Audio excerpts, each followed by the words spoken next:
창세기 27장 1절부터 14절까지 말씀입니다. 말씀을 봉독하겠습니다.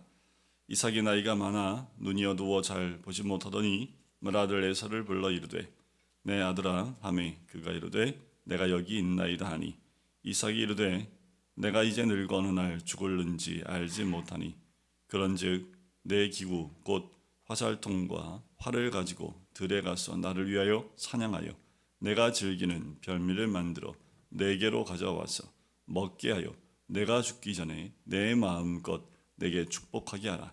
이삭이 그의 아들 에서에게 말할 때에 리브가가 들었더니 에서가 사냥하여 오려고 들로 나가매 리브가가 그의 아들 야곱에게 말하여 이르되 내 아버지가 내 형 에서에게 말씀하시는 것을 내가 들으니 이르시기를 나를 위하여 사냥하여 가져다가 별미를 만들어 내가 먹게 하여 죽기 전에 여호와 앞에서 내게 축복하게 하라 하셨으니 그런즉 내 아들아 내 말을 따라 내가 내게 명하는 대로 염소 떼에 가서 거기서 좋은 염소 새끼 2마리를 내게로 가져오면 내가 그것으로 내 아버지를 위하여 그가 즐기시는 별미를 만들리니 내가 그것을 내 아버지께 가져다 드려서 그가 죽기 전에 내게 축복하기 위하여 잡수시게 하라. 야곱이 그 어머니 리브가에게 이르되 내 형 에서는 털이 많은 사람이요 나는 매끈매끈한 사람인즉 아버지께서 나를 만지실진대 내가 아버지의 눈에 속이는 자로 보일지라 복은 고사하고 저주를 받을까 하나이라. 어머니가 그에게 이르되 내 아들아 너의 저주는 내게로 돌리리니 내 말만 따르고 가서 가져오라. 그가 가서 끌어다가 어머니에게로 가져왔더니 그의 어머니가 그의 아버지가 즐기는 별미를 만들었더라. 아멘. 26장의 이삭의 믿음의 행보를 함께 보았습니다. 이삭은 아버지 아브라함을 통해서 모리아산에서 번제로 바쳐짐을 당할 때 그때 이미 이삭은 자기의 모든 것을 주님께 내어 던진 사람이었지요. 그래서 그의 인생을 보면 26장 한 장이 잘 드러납니다. 우물을 빼앗으려 할 때 다투지 않고 우물을 그냥 주는 거지요. 생명줄과 같은 그 우물을 발견했지만 그것을 다투려 하는 자들에게 그냥 주는 것을 보게 됩니다. 자, 그런데 27장에 건너와서 이삭이 나이 많아 눈이 어두워 잘 보지 못하더니 라는 것으로 27장이 시작을 합니다. 벌써 뭔가 좀 느낌이 약간 쎄하지요. 이게 뭔가 좀 이삭이 이상해졌구나. 믿음이 약해졌구나 라는 것을 그가 눈이 어두워서 잘 보지 못한다라는 것으로 표현을 합니다. 자, 이때 또 이삭이 뭐라고 얘기하냐면 2절에 보니까 내가 이제 늙어 어느 날 죽을는지 알지 못하니 벌써 이 말 가운데 믿음이 없음을 보게 됩니다. 자, 인생의 삶과 죽음은 하나님 손에 있고 또 이 땅에서의 사명을 다했는지 안 했는지는 알지 못하는 거지요. 내 몸에 힘이 빠졌다고 해서 내가 생을 다했다라고 할 수도 있는 게 아니지요. 자, 이때 이삭의 나이가 몇 살이었을까? 성경에 나오지 않지만 좀 짐작해 볼 수 있는 것이 26장 34절에 보면 에서의 나이가 40세로 등장합니다. 그러면 이때 이삭의 나이가 몇 살일까요? 60세에 두 아들을 낳았기 때문에 에서의 나이가 40세라는 얘기는 이미 100세라는 얘기지요. 자, 아버지 아브라함은 몇 세에 자기를 낳았어요? 100세에 낳았습니다. 일단 100세가 넘었다는 걸 알 수 있고 그 아버지 아브라함은 175세에 죽는 날까지 이 몸이 약해졌다거나 눈이 어두워졌다거나 하는 표현이 전혀 나오지 않습니다. 그럼 과연 27장은 그가 100세 때 있었던 사건이었을까? 이미 에서는 40살에 아내를 맞이했습니다. 그런데 문제는 뭐예요? 부모의 마음에 근심이 되는 여인을 아내로 맞이합니다. 왜냐하면 그 지역에 이방 여인과 결혼을 했기 때문에 그래요. 자, 이때 이삭의 나이를 한 번 정도 더 짚어볼 필요가 있는 것이 그러면 이때 당시에 야곱의 나이는 몇 살이었고 그럼 이때 당시에 야곱은 왜 결혼을 못했을까라는 거지요. 자, 이때 야곱이 40세였을까요? 40세일 수 없습니다. 왜냐하면 여러분들 생각해 보세요. 이 사건 이후로 야곱이 어디로 도망갑니까? 야곱이 어디로 도망가요? 그 어머니의 그러니까 외삼촌 집으로 도망가죠. 거기서 여러분들 기억해 보세요. 몇 년 동안 아이를 낳고 봉사를 했습니까? 20년이라는 세월을 보냈다라고 도망쳐 나올 때 얘기를 해요.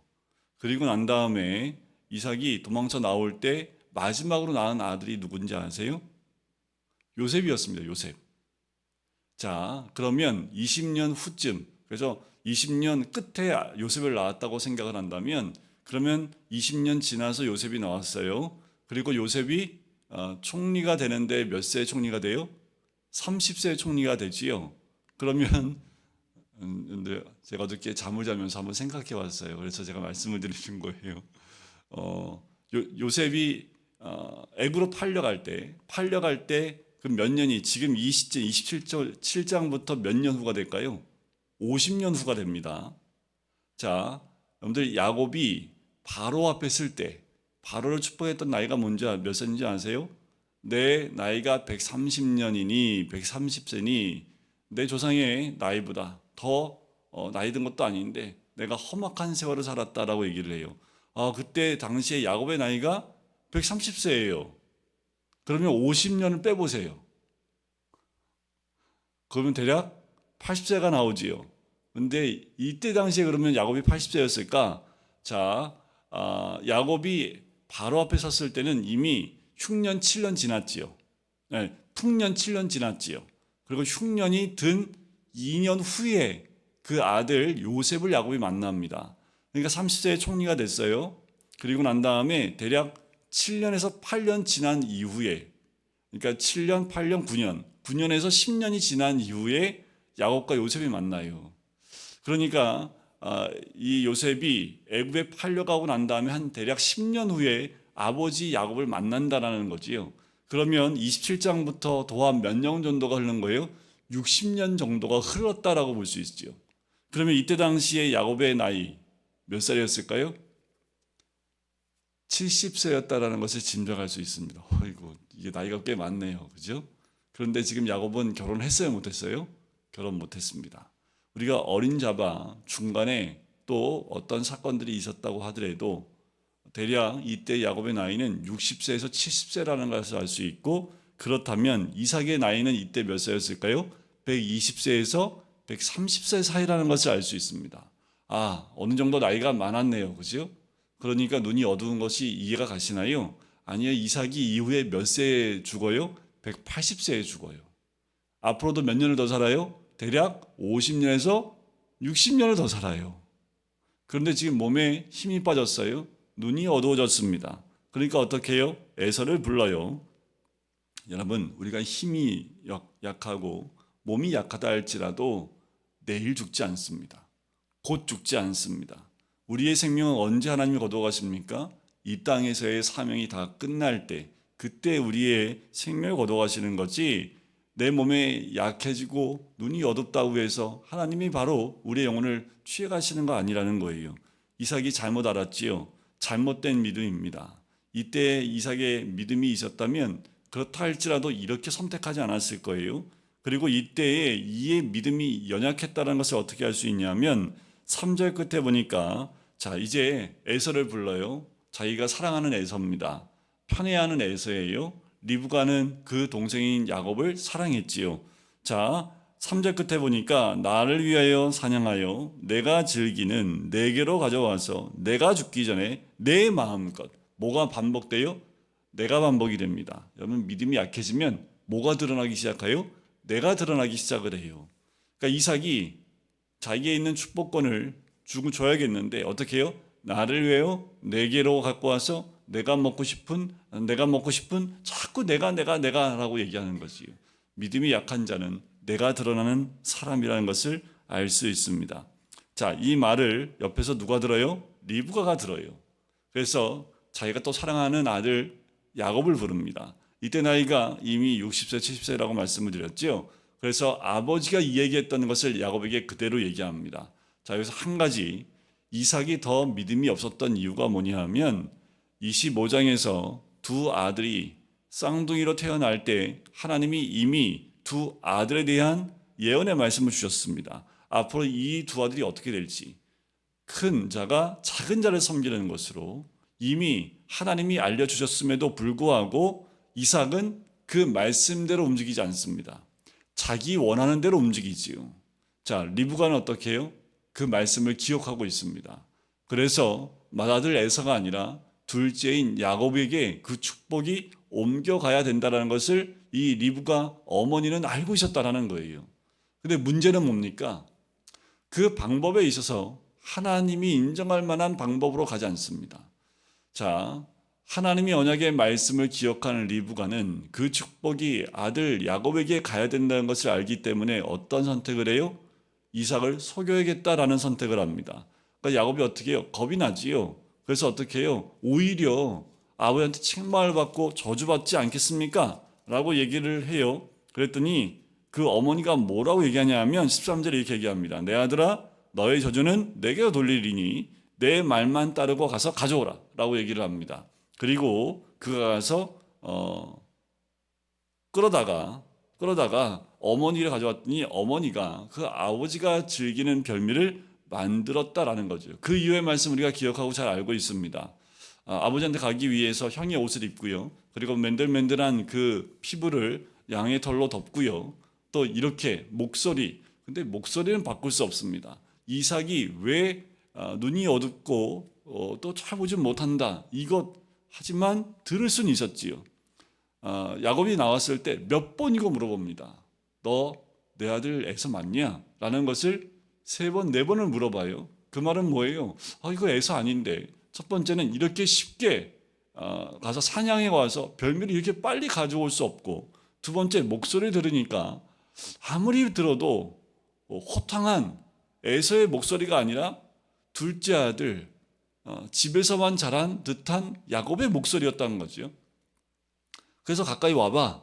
그래서 냄새 맡아보니까 첫째 아들의 냄새가 나요. 맞는 것 같아요. 그래서 좀 일로 와봐 하고 몸을 만져보니까 맨들맨들한 피부가 아니라 털이 있어요. 이거 만져보니까 내 아들인, 첫째 아들인 건 맞는 것 같고 냄새도 맞는 것 같은데 아무리 들어도 이건 첫째 아들의 목소리가 아니라 둘째 아들의 목소리예요. 결국은 이삭이 야곱을 축복하게 되는 거지요. 여기서 한 가지 우리가 또 내일도 나눠보겠지만 오늘 이 리브가의 선택입니다. 그의 선택은 잘못된 선택이 아니었지만 방법이 달랐습니다. 아무리 이것이 하나님의 뜻이라 할지라도 그 뜻을 이루기 위해서 잘못된 방법을 쓰는 것 하나님이 원치 않으십니다. 그냥 에서를 축복해 놔둔다 할지라도 하나님이 하나님의 방법으로 바꾸셨겠지요. 그 축복이 야곱에게 돌아갈 수 있도록 하나님의 방법대로 하나님이 이끄셨겠지요. 그 믿음이 리브가에게 없었다라는 거지요. 결과로 보면 이삭이나 리브가나 다 믿음이 없었습니다. 말씀을 알았던 리브가도 하나님이 하실 것을 믿지 못했고, 이삭은 말씀에 의지하여 가지 않고 자기가 언제 죽을지도 모르면서 나를 위해서 움직이고 있는 이삭의 모습을 보는 거지요. 결국 리브가는 이 사건 이후로 야곱과 헤어지게 되어지고 죽을 때까지 둘째 아들을 보지 못하게 됩니다. 결국은 자기가 말한 대로 자기에게로 그 모든 것이 돌아가게 되는 것을 보게 되는 거지요. 여러분, 아무리 하나님의 뜻이라 할지라도 방법이 정당하지 않으면 하나님이 인정하지 않습니다. 하나님이 정한 방법대로 하나님이 인도하심을 따라 그 약속을 이루어가는 것이 하나님의 뜻이지, 하나님의 뜻을 알았기 때문에 방법을 내가 원하는 방법대로 내가 속이는 방법이나 세상적인 방법으로 그것을 이루어도 된다? 그렇지 않다라는 거예요. 여러분, 오늘 이 이삭처럼 믿음 없는 행동이나 리브가처럼 또한 믿음 없는 행동이나 이런 모습들이 우리 가운데 있지 않기를 간절히 소원합니다. 두 아들의 모습은 이때 이후로 앙숙이 되어집니다. 에서는 그 동생인 야곱을 죽이려고 해요. 여러분, 이것이 얼마나 큰 사건입니까? 이 가정이 완전히 풍지박산이 나는 거예요. 믿음에서 떠난 그 부모의 모습이 결국 가족이 뿔뿔이 흩어지게 되어지는 그 모습을 보게 됐지요. 여러분, 우리가 믿음으로 한 발자국씩 나가지 못하면, 그리고 믿음 가운데 서 있지 못하면 가정이 올바로 설 수 없는 것을 보게 됩니다. 때가 가까이 올수록 주님이 찾는 자들은 믿음이 있는 자를 찾는 거지요. 믿음이 있는 자는 내가 아니라 주를 앞세우고요. 내 방법이 아니라 하나님의 방법을 선택하는 자들입니다. 내 말을 하는 사람이 아니라 하나님의 말씀을 하는 사람들입니다. 오늘 하루 주님과 함께 동행하시면서 주님의 방법과 또 주님이 택하신 그 말씀의 믿음 가운데 내가 아닌 하나님 중심으로 살아가시는 이 오늘 하루가 되셔요. 하나님이 원하는 방법과 하나님의 약속대로 이루어져 가는 것을 우리가 직접 목도하며 믿음으로 주를 따라갈 수 있는 오늘 하루가 되시기를 주님의 이름으로 간절히 축원드립니다. 기도하겠습니다. 사랑의 주님 감사합니다. 오늘도 한 주의 시작을 기도로 시작할 수 있게 주심을 감사합니다. 아버지 하나님, 믿음 없는 이삭과 리브가의 모습을 보았습니다. 연약하지만 하나님, 그가 그 연약한 가운데 눈이 어두워지고 보지 못하는 그 믿음 없는 모습을 보았습니다. 그가 선택하는 것은 나를 위한 것이었습니다. 그 모습이 믿음 없는 모습이었고, 아무리 하나님 뜻이라 할지라도 하나님 방법이 아닌 자신의 방법을 선택했다는 리브가처럼 그렇게 믿음 없는 그 선택과 방법을 쓰는 그의 모습을 보게 됩니다.